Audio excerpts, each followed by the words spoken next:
ಈ ಚಿತ್ರಕ್ಕೆ ಸಂಗೀತ ನಿರ್ದೇಶಕರಾಗಿ ಕೆಲಸ ಮಾಡಿದ್ದಾರೆ. ನಾನು ಸಾಗರವಾಸಿ. ಶ್ರೀಮತಿ ವಿದುಷಿ ವಸುಧಾ ಶರ್ಮಾ ಅವರ ಅಡಿಯಲ್ಲಿ 15 ವರ್ಷ ಹಿಂದೂಸ್ತಾನಿ ಶಾಸ್ತ್ರೀಯ ಸಂಗೀತವನ್ನ ಗುರುಕುಲ ಪದ್ಧತಿ ರೀತಿಯಲ್ಲಿ ಅಭ್ಯಾಸ ಮಾಡಿದ್ದಾರೆ.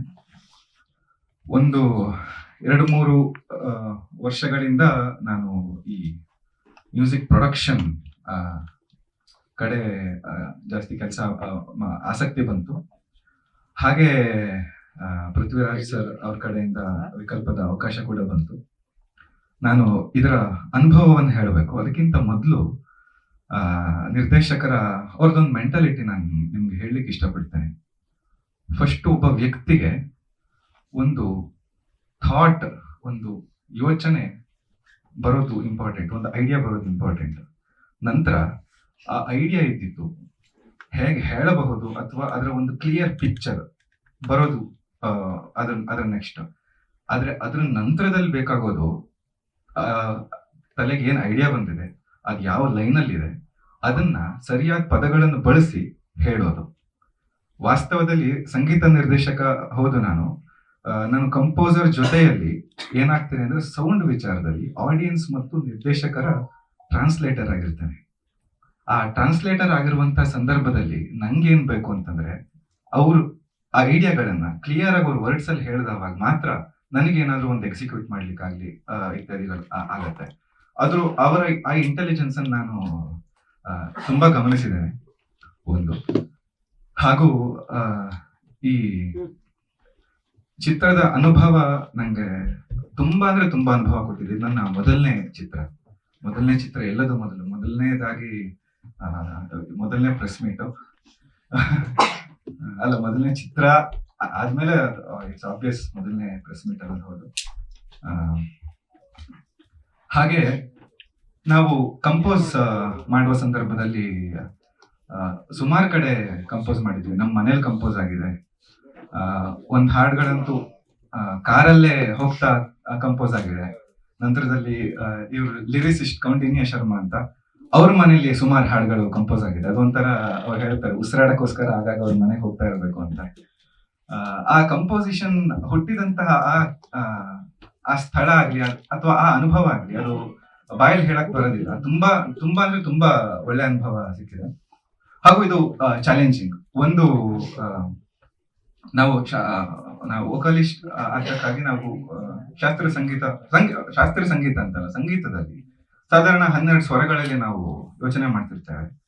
ಆದ್ರೆ ಸಿನಿಮಾಕ್ಕೆ ಅಂತಲ್ಲ, ಈ ಮ್ಯೂಸಿಕ್ ಪ್ರೊಡಕ್ಷನ್ ಅಂತ ಬಂದ ತಕ್ಷಣ ನಾವು ಬರೀ ಸಂಗೀತ ಸ್ವರಗಳಲ್ಲಿ ಯೋಚನೆ ಮಾಡಕ್ ಬರೋದಿಲ್ಲ, ಶಬ್ದಗಳಲ್ಲಿ ಯೋಚನೆ ಮಾಡ್ಬೇಕು. ಯಾಕೆಂದ್ರೆ ಪ್ರತಿಯೊಂದು ಶಬ್ದ ಕೂಡ, ಒಂದು ಸಣ್ಣ ಸೌಂಡ್ ಕೂಡ ಅದು ಮ್ಯೂಸಿಕ್ ಆಗ್ತಾ ಇರುತ್ತೆ.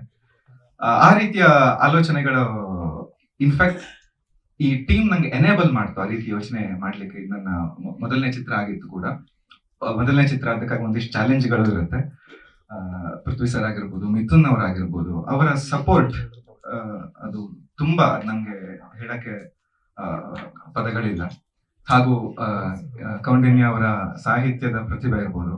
ನಮ್ಗೆ ಈ ಹಾಡನ್ನು ನಾವು ಕಂಪೋಸ್ ಮಾಡುವಾಗ ಈ ಸರಿಯಾಗಿ ಆ ಟ್ಯೂನಿಗೆ, ಆ ಕರೆಕ್ಟ್ ತಾಳಕ್ಕೆ ಛಂದೋಬದ್ಧವಾಗಿ ಸಾಹಿತ್ಯನ ಬರಿಬೇಕಾಗತ್ತೆ. ನಮ್ಗೆ ಜಾಸ್ತಿ ಕೆಲಸ ಇರೋದಿಲ್ಲ ಅವಾಗ.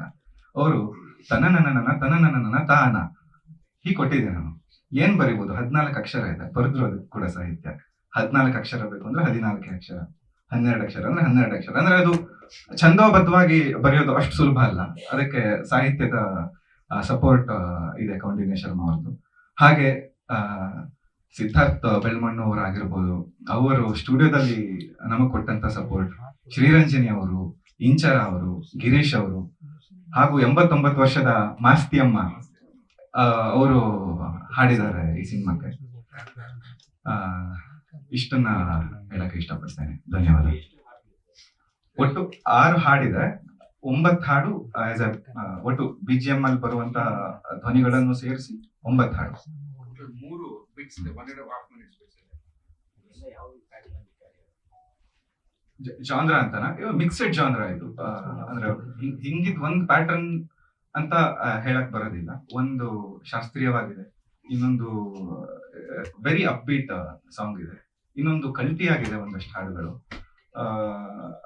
ಅವರ ಈ ಸಿನಿಮಾದಲ್ಲಿ ಏನೇನ್ ಕಲ್ಪನೆ ಮಾಡ್ಕೊಂಡಿದ್ರು ನಿರ್ದೇಶಕರು, ಆ ಎಲ್ಲಾ ಕಲ್ಪನೆಗಳಿಗೂ ಒಂದೊಂದೊಂದೊಂದು ಹಾಡಿದೆ ಅಂತ ಹೇಳ್ಬೋದು, ಆಗಿದೆ. ರೀ ರೆಕಾರ್ಡಿಂಗ್ ನಾನ್ ಫಸ್ಟ್ ಟೈಮ್ ಆದಕ್ಕಾಗಿ ನಾನು BGM ಮಾಡುವಾಗ ನನಗೆ 15ರಿಂದ 20 ದಿನ ಹಿಡಿದಿದೆ ಬ್ಯಾಕ್ಗ್ರೌಂಡ್ ಮ್ಯೂಸಿಕ್ಗೆ. ನಿಮ್ಮ ಶೈಲಿ ಕೂಡ ಇದೆಯಾ? ಹಾ ನಿಮ್ಮ ಶೈಲಿ ಹಾ ಇದೆ ಇದೆ, ಎಲ್ಲ ಶೈಲಿನೂ ಇದೆ, ಎಲ್ಲ ಶೈಲಿನೂ ಇದೆ.